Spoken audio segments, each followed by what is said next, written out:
Good evening, everybody. Welcome to the Beat Your Genes podcast.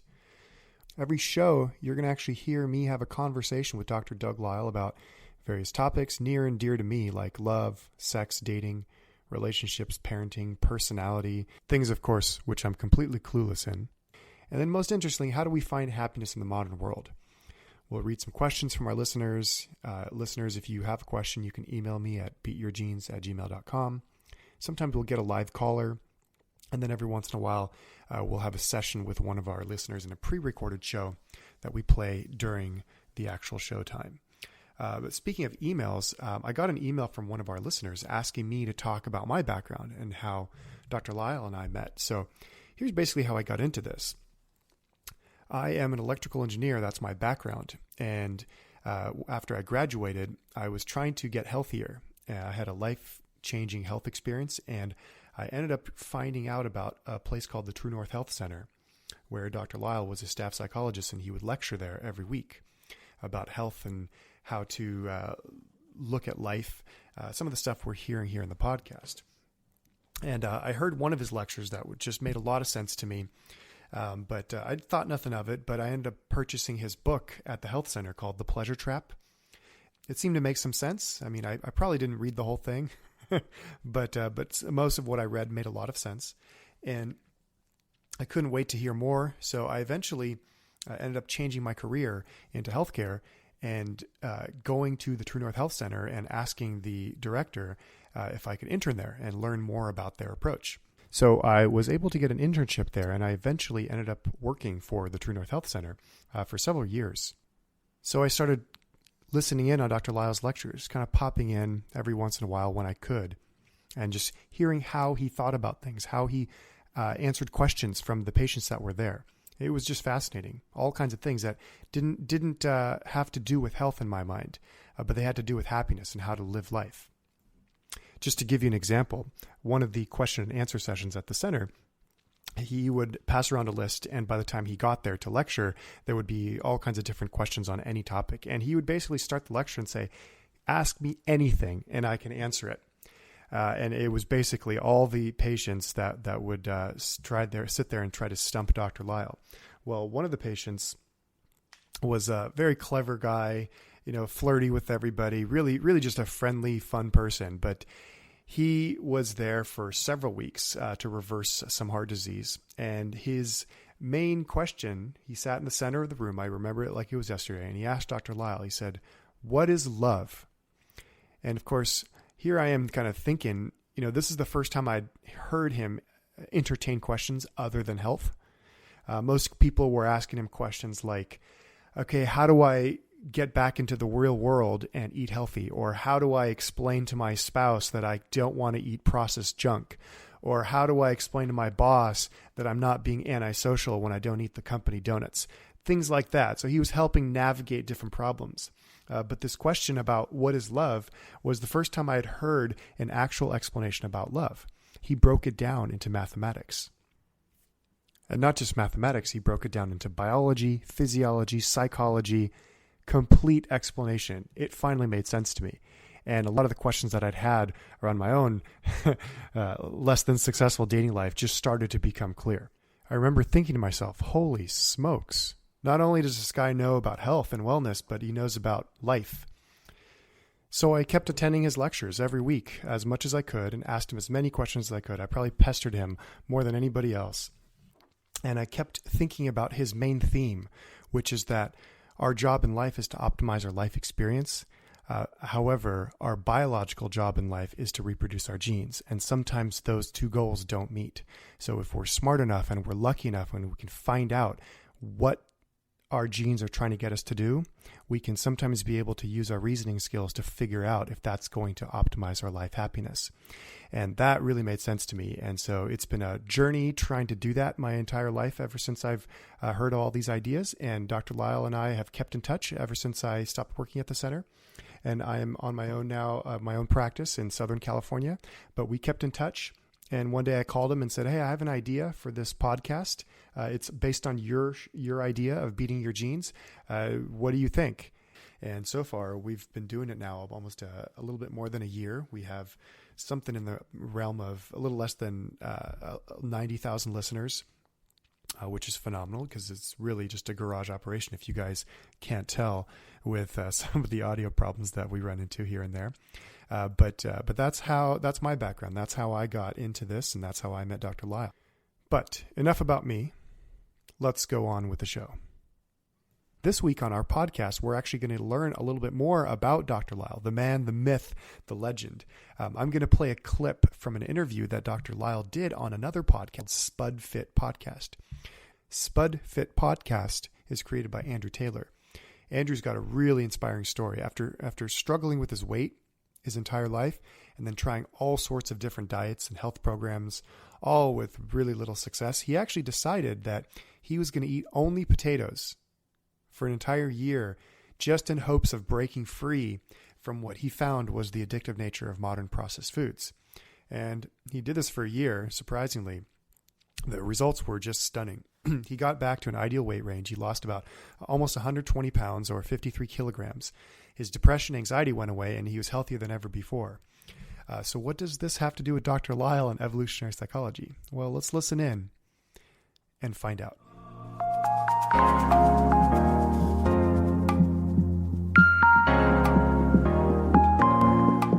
Here we are with Dr. Doug Lisle.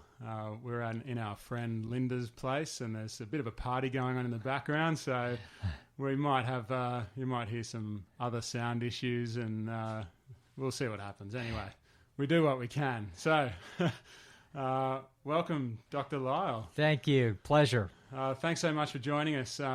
It's a real honour to be able to have this time to sit down and chat with you. So, start things off. The question I ask all of my guests to answer. You can answer it in a complex way or a simple way, but Who is Dr. Doug Lisle? Oh, well, I'm a psychologist, and I have my best friend from childhood was Dr. Alan Goldhammer, who is the head of True North Health Center in Santa Rosa, California, where we specialize in water-only fasting. Yeah, and he's actually the last person I spoke to for this. I don't know I think I'll probably just air the interviews in order, but yes. Yeah, I spoke to him on Tuesday morning. So, oh, terrific. And it's Sunday now for the people listening. So So we started out as kids in California, just doing our own California thing, and then my father actually was always pretty curious about a number of things, and he would just read books and sort of take off on a tangent for a while, usually never amounting to much. But when we were in high school, he picked up an interest in health, and so there were several big health books in the world at that time. Adele Davis had a book called Let's Eat Right to Keep Fit, and then my dad ran into a book called Psychodietetics. That was it was interesting name. Yes, it was the story of essentially hypoglycemia, and so it blamed refined carbohydrates for all of the world's psychological ills, and he became convinced that this was the gospel, and so I read it, or I didn't read the whole thing, but I read a part of it enough to felt like it was very authoritative, and I was about 17 at the time. Okay. At which point I started lecturing to everybody, in sight. It was already a preachy lecturer, health preacher was born. And so my friend Alan, of course, first rule of Vegan Club. You got it. So Alan was subjected to this, and one of the interesting things about it was I had then stopped eating all refined carbs, and so I did this, and then Alan, of course, had to take up the challenge.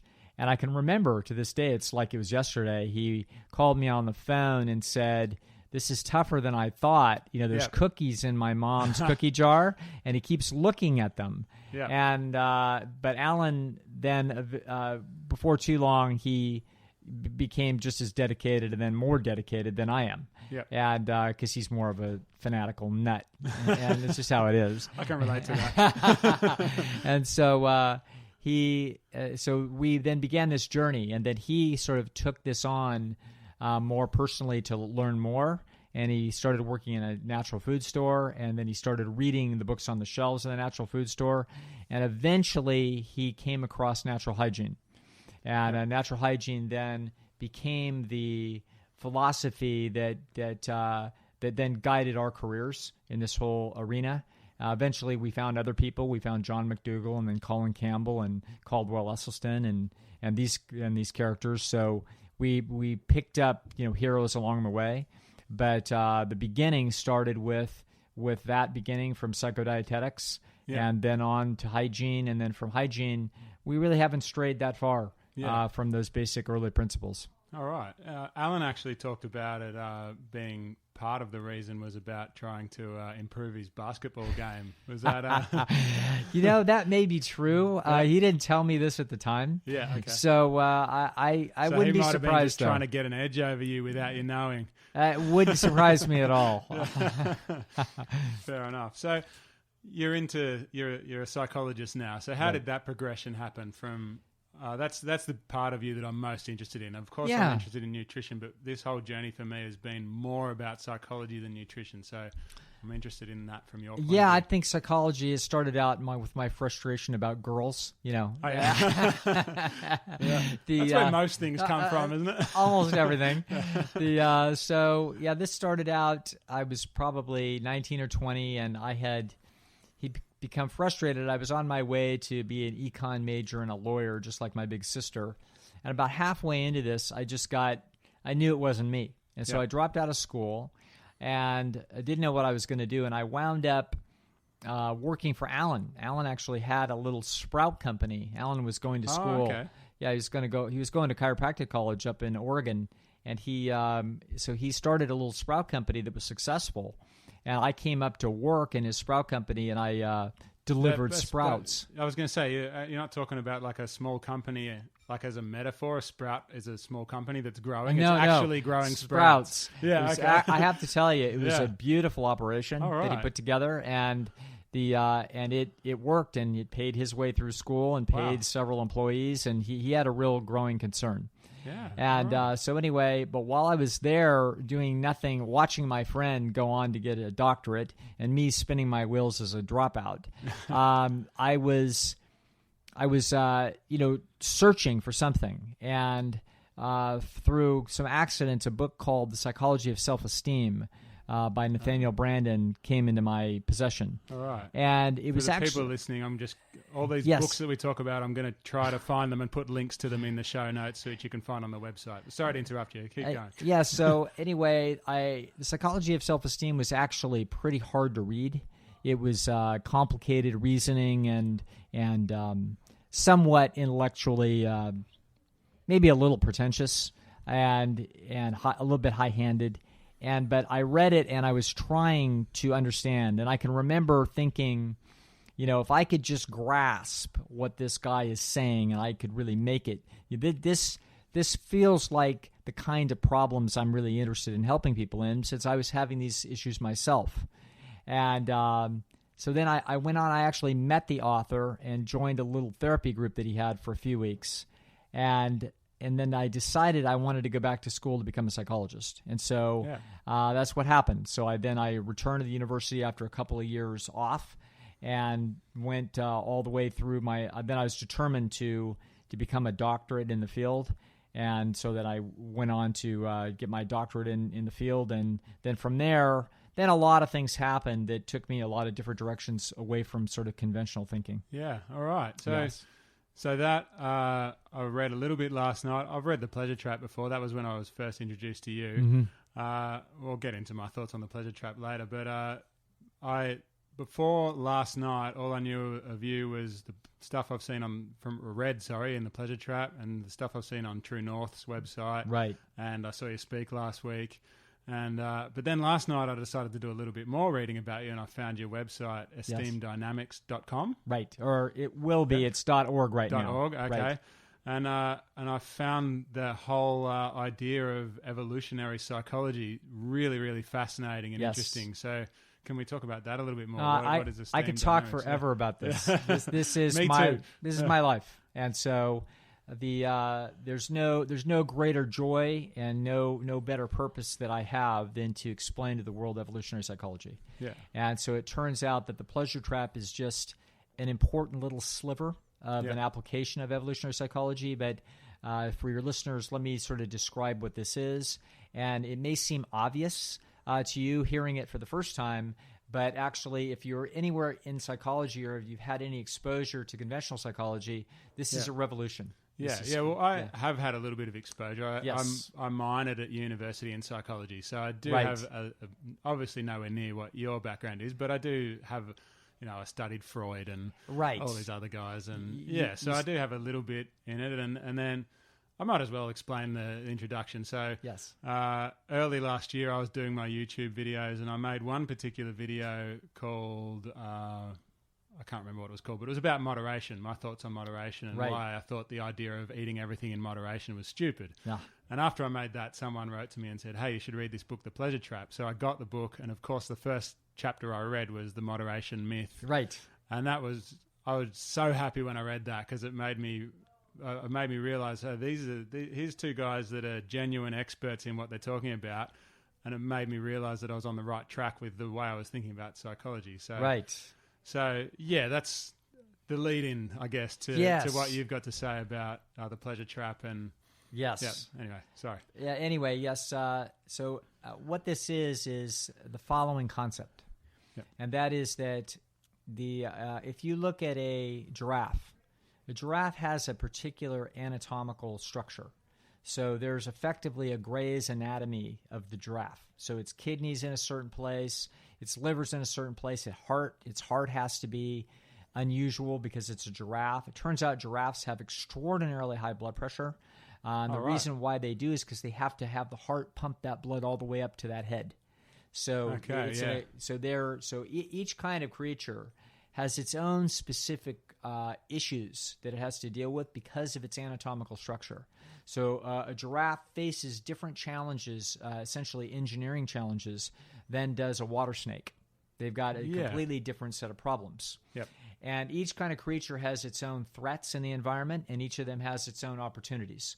So for a giraffe, the opportunities are eucalyptus leaves up in the tree, and the threats are going to be any predators that would come along, etc., and snake holes and things of that nature. Yep. So each kind of creature has its own what we're going to call adaptive problems. And if we look at its physical structure, what we're witnessing is the best design that natural selection came up with. So if it turned out that they were better off being a few inches taller, then they got a little bit taller. If it turned out that they were better off not getting any taller, but having their legs get a little bit thicker or the knees changing a little bit because it's a little bit better design for the landscape, then things would change. In other words, things shift and modify in a way that shapes the adaptive challenges of that genetic lineage of that species. Yeah. So that's why a giraffe looks like a giraffe, and a water snake looks like a water snake, and a gorilla looks like a gorilla. Yeah. So essentially, the giraffe that was a little bit taller was more likely to reproduce and therefore have kids that were a little bit taller. Yes. And that's how it spreads through the population. That is exactly right. Yeah. In other words, the characteristics of these organisms, part of their physical characteristics are genetic. Part of them are as a result of wear and tear. So one giraffe limps around, but it's not because it's not going to pass on the limping to its son because it unless it was a defect of its knee. If it got injured, it doesn't. You don't pass along injuries. Yeah. So the genetics is basically explaining why the giraffe looks the way it does, and in this way, each kind of species has its own specified anatomy, structure, physiology, and something else that's very important to understand. It has a brain. Yeah. And that brain matches its body. And it's basically like a perfect glove out of an Italian glove shop that fits perfectly for that hand. So the brain that is in a hippopotamus will not fit in a rhinoceros. It won't do the right behaviors. Even though they're pretty similar and they're both big, it's not the right set of behaviors. And so each kind of brain is actually a device for managing the behavior of that type of organism, and that is going to give rise to what we're going to call their nature. So giraffe has giraffe nature, and rhinoceros has rhinoceros nature, and the great white shark has great white shark nature. And what's fascinating is that in the 20th century, the dominant view of academic psychology is that there is no such thing as human nature. Yeah, that is Okay? fascinating. Yeah. So they had a theory that is known as learning theory and then becomes known as social learning theory or socialization. That is the dominant theory in psychology and the dominant theory in anthropology and in sociology. It's the notion that human beings do not have a brain that is specialized as a human brain. They have a brain that is so naturally flexible and that it's just a big, complicated associationist computer that it can become anything. Yeah. Okay, so in principle... You're already blowing my mind here, by the way. So in principle on this theory, even though they don't articulate it in this way, but this is actually the baseline theory of academic psychology, that you could become a giraffe.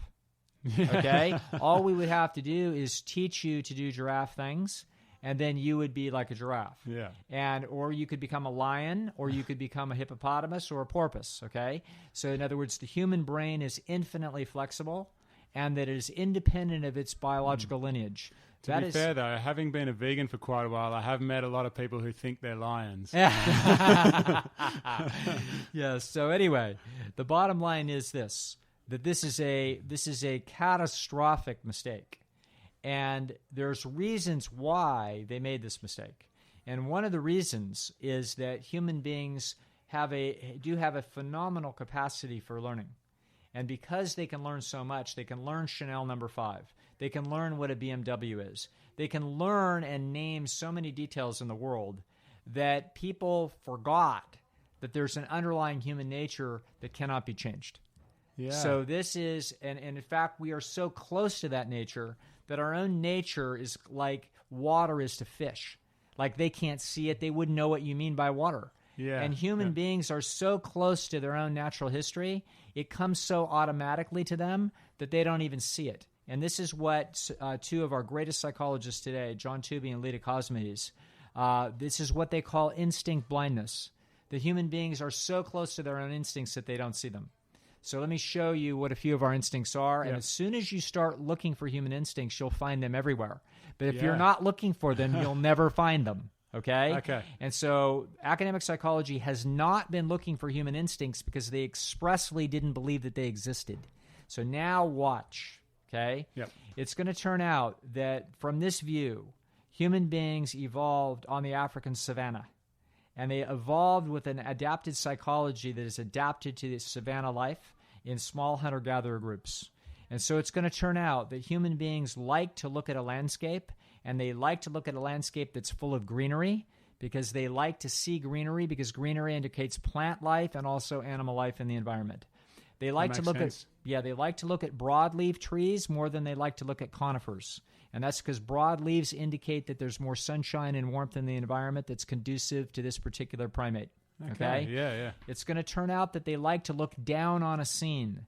They like to actually have a gravitational advantage over predators and competitors. Yeah. It turns out that if you look at paintings all over the world of landscapes, in any art gallery, in anybody's house, in any office, you're going to see that the gravitational epicenter of the painting is below the level of the observer. Yeah. So see that painting right there? Definitely. We are slightly above the gravitational epicenter. Yeah. That you can see that we are looking from vantage of about 7 to 10 feet higher than the gravitational epicenter. Yeah. So this is going to be characteristic of every painting that you're going to see. Yeah, another one over there. Yeah, you're They're right. all the There's same. a few paintings in this room, and we're Yes. looking down on the scene You in look all of them. down on the scene. Even if there's mountains in the background, the gravitational epicenter Yeah. of the scene you look down on. The reason is humans like to look down because of that gravitational and perspective advantage. Okay? Yeah, now, right. It's going to also turn out that they like to look at water.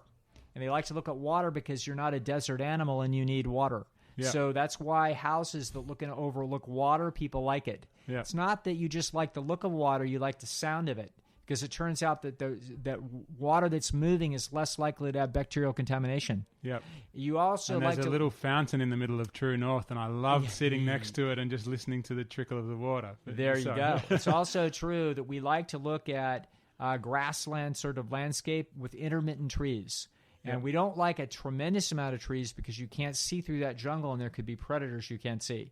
You like to have intermittent trees as you look at a landscape, and you don't want to be too far from these intermittent trees because you don't want to be caught without being able to scramble up a tree to survive. So it turns out that you can show people stylized pictures of environments or actual pictures of environments with trees that have different circumferences of the trunks as well as the branching structure, how high it is. Yep. And they will not like the look of a picture where the trunk is too wide or the branches branch out too high and they can't get up that tree. Yeah. Now, they can never tell you why they don't like that picture, but they like the picture where the trunks are such that they could climb them. Yeah, Okay? right. Yep. So they feel safer looking at that. So if you actually discover what human beings like, they love trees because trees protected them from the African sun. They gave them a gravitational advantage over predators and competitors. They gave them an escape route from predators. They gave them a place to get perspective and actually see things. And they also potentially fed them, and they were a sign of water in the landscape. Yeah. Literally, trees are tremendous friends to humans. And so that's why if you go into attractive new homes, you don't like the look of it because there's no trees there. Yeah. Okay? When you go into a neighborhood that's mature, you like it. Not only that, you don't like attractive homes where the roads are straight. You like it when they're curvy. Yeah. Because the only thing in an adaptive landscape for a human that looks like a curved road is a riverbed. And a riverbed is a sign of water was in this landscape. Yeah. When you actually think about how badly you don't like a landscape that is desert or a landscape with no trees when it's completely flat, you recognize that if you're in the middle of that landscape, a predator could see you from 600 yards away and there'd be nowhere to hide. Yeah. So this is an example. This is just one example of human nature. And so if you were a gopher, you would like basement apartments more than you like penthouses. Yeah. So all of these things we start to see everywhere. The human nature is clearly part of the design, and it's not something that any other theory of psychology ever considered. Yeah. Okay? This is totally fascinating to me. Yeah. In theory, if you grew up in the middle of a concrete jungle like Los Angeles, you should have pictures of Los Angeles and concrete jungles and 7-Elevens on your wall. This is supposedly what you associated with good feelings of going to 7-Eleven and eating a candy bar. Yeah. But that's not what anybody wants to look at. Everybody wants to look at these beautiful landscapes. They pay a fortune to get to golf courses and put their homes on a golf course so they can overlook what is in fact a stylized, beautiful environment consistent with the African savanna. Yeah, and even when you do see paintings or pictures of like Manhattan Island, you're still always looking from that upward angle, aren't you? Yes, you're looking from the upward angle, and there might be a few pictures where it shows you, Tony's Italian restaurant. Yeah. It's sort of like a feeling of being there, Yeah. but it's not beautiful. Yeah, and Yes. I guess that's why all the apartments around Central Park are so expensive. That's exactly right. That's Yeah, precisely right. why. Yeah. Yes. Okay. Amazing. All right. I'm struggling to come up with another No, question. no worries, because you've because I can blown go my on all mind. day. Yeah. No. But, That's. yes. I was. If you've got more you want to talk about, I'm happy to just sit and listen. But Sure. my next interest was in how it relates to food for you, because Yes. a big part of your work is in talking about food, like at the conference we were at today and last Yes. week. So. Yeah. This is, of course, everything. So that you're going to now understand the problems that people have with food very easily when you realize that there's an innate human nature. And human nature is designed by nature to look for concentrations of sugar, fat, and salt in the landscape. It's designed to do that. Salt's an essential nutrient that you have to have for the sodium, potassium pump and other biological functions.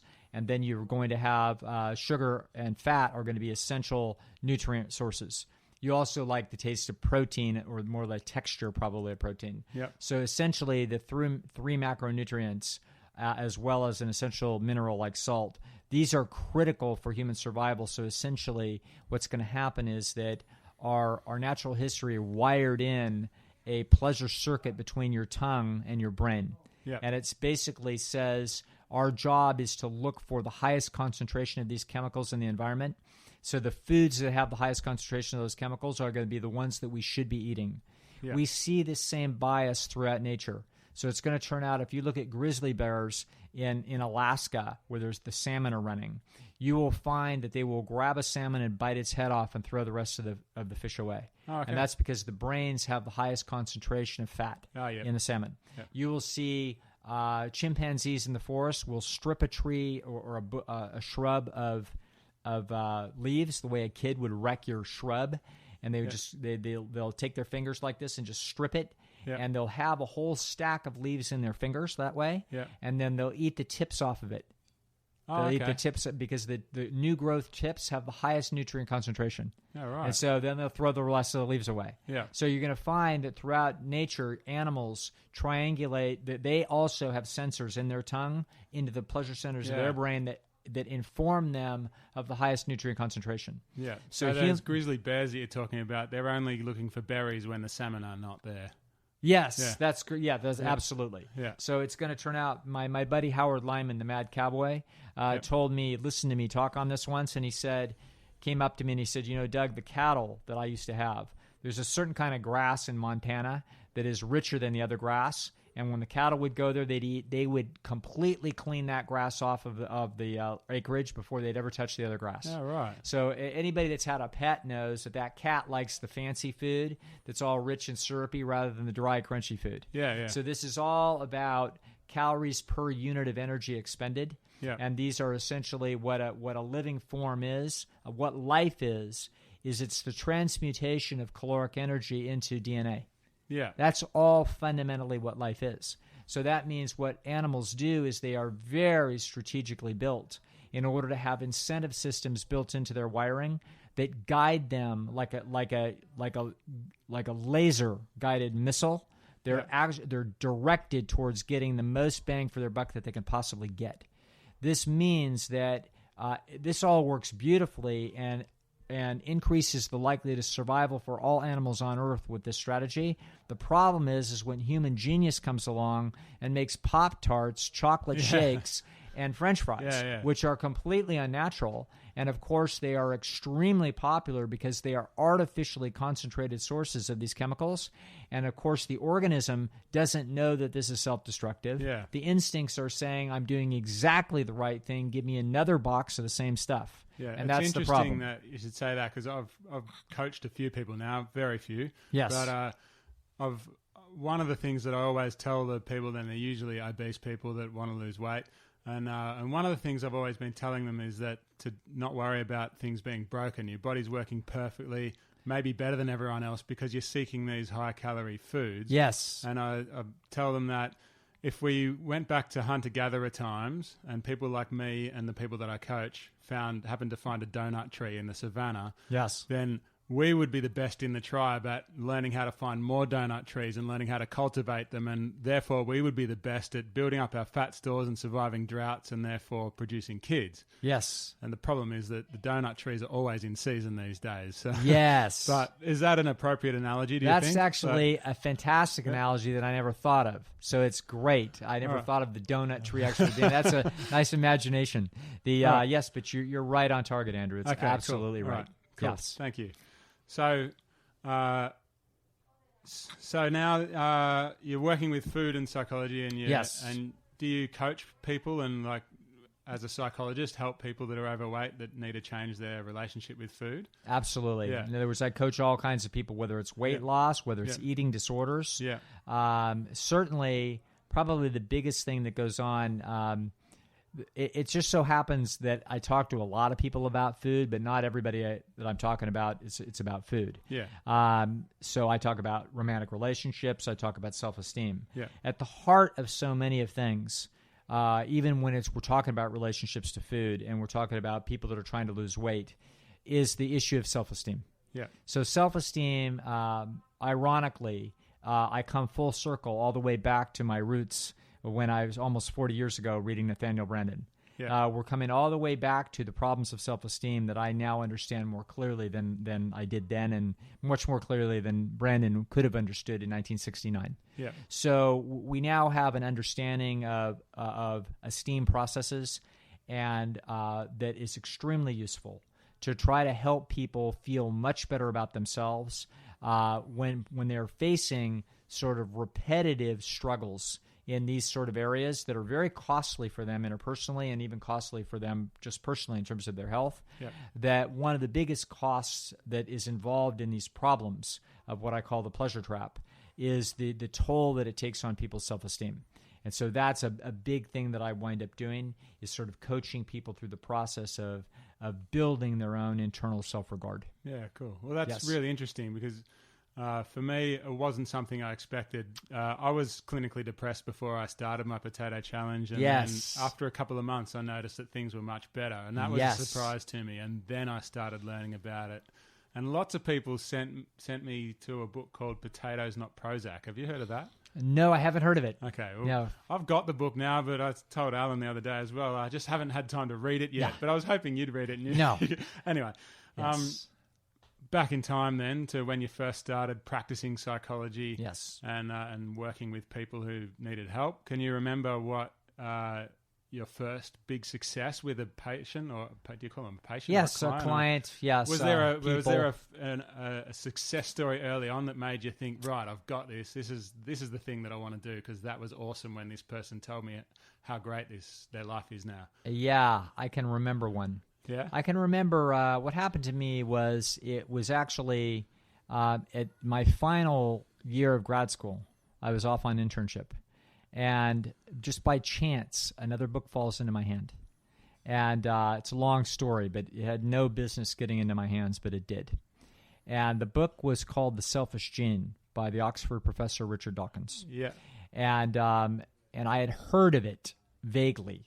And I opened this thing up, and in the first page, he had my full attention.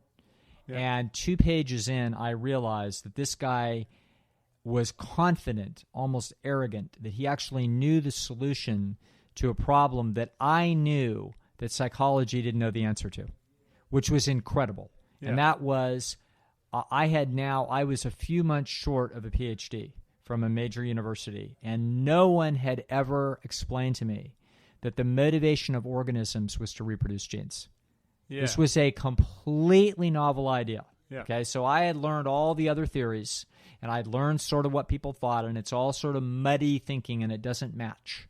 And now I read 2 pages of a deep thinking evolutionary biologist who says quite clearly, this is exactly what it is, and I immediately recognized that he was right. Yeah. Okay? I had been searching. It was as if, you know that feeling when you look into a kaleidoscope, yep, where suddenly the rocks shift and it springs clear? Yeah. Okay? That is exactly, my brain had been fuzzy, looking for a theory to understand human nature, and I desperately wanted to know one. And cognitive theories didn't fit everything. Psychodynamic theories didn't fit. Learning theories didn't fit. Nothing fit. Everything had contradictions and contradictory evidence all over the place.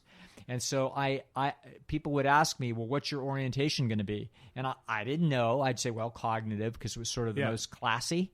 But the truth of the matter is, and I wasn't one of those dynamic people that they're too creative and deep and troubled and awful. And you know what I'm saying? So I wasn't going to go there. And so I didn't know what to do and what to think. And when I read Dawkins, it was the lights went on and the band started to play, and it was like, this is it. Yeah. And so it would be a few years as I would read. I would read his 3 main works very quickly in succession. I would read The Blind Watchmaker, and then I would read. It wasn't probably for a couple of years later that I took on a very difficult book called The Extended Phenotype. Okay. When I read, that was everything that he had written at that point, other than scientific papers.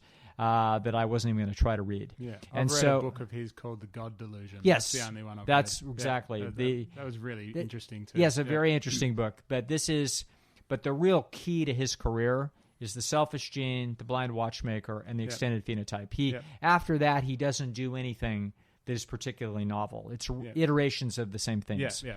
And so this is percolating in my brain for a few years as I began to work as a psychologist. And then at one moment, I was supervising some people in the court system in Dallas, and a colleague of mine said, "There's this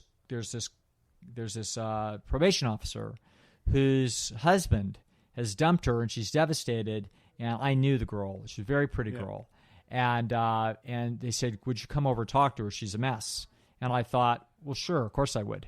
Now, I'm being called in on emergency. It's every psychologist wants to hear this thing, Dr. Lisle, report to emergency. You know what I mean? So it's like I go over there, and I sit down with her, and for the first time, this is my first time ever, I start to explain to a client that's in deep trouble the evolutionary process of how it is that her relationship works. And so I explained causal mating strategy versus pair bond strategy, et cetera, et cetera. This is all things that have been buzzing around in my head since I had read The Selfish Gene. And I'm explaining to it, and as I explain the dynamics, what was fascinating, this girl's self-esteem was naturally high, and she's naturally stable, and she was also very attractive. And by the end of an hour and a half, this gal was like, got it, understand, not a problem. Yeah. Now, this is a divorce. Yeah. Okay? She's been married for 3 or 4 years, known this guy for 6 years. This is the guy that she was thinking she was going to have children with. She's 28 years old. Okay? Yeah. This would have been a full-fledged major crisis in any psychotherapy office in the world. Okay? And I sat down and talked like a scientist, stepping this woman through the logic of why it is that the husband made the decisions he was making, what was actually transpiring, what the whole dynamics were. And I said, this is how it is. And she said, no problem, and was done. Wow. Okay? That's amazing. And I checked, 2 weeks later, she said, no, we're fine. We're friends. Not a problem. It's good. We're good to go. Wow. Okay? And a year later, she was having the time of her life dating somebody new. So the point is that was my very first moment where I tested this evolutionary logic, and I found that the nervous system is craving accuracy. Yeah. It wants to understand, and as soon as it understands and knows what it's dealing with, it's fine. Yeah. It's when it's confused that it's under distress. Yeah. Okay, and so it became clear to me that as I then continued on over the next few years, I could start to see, I knew that I was having successes that were not typical in the field. Yeah. And so today, it's not even close. So today now we're 20-some years past that point. 25 years, God, where's the time gone? 25 years later. Yeah. And 2,000 or 3,000 patients later, I understand that my understanding of evolutionary psychology is, of course, grown. Yeah. And my ability to manage the different kinds of problems that come to me is now much broader than it would have been then. That was my very first one that I tried. I'd had other clients before I was training in grad school, done what everybody told me to do. Yeah. Take out the little cognitive things, 3-column, what do you think, what do you feel, what's your behavior, etc. I had certainly trained in cognitive behavioral therapy. I'd been introduced to dynamic therapy, etc. But this is clearly a different animal because it's coming from a different perspective, which is human nature. Yeah. There's a human nature, and the better you know human nature, the better you can understand its struggles and the roots of its suffering. And when you do, you can engineer strategies that are much more successful than conventional strategies for reasons that conventional thinkers would never even think of.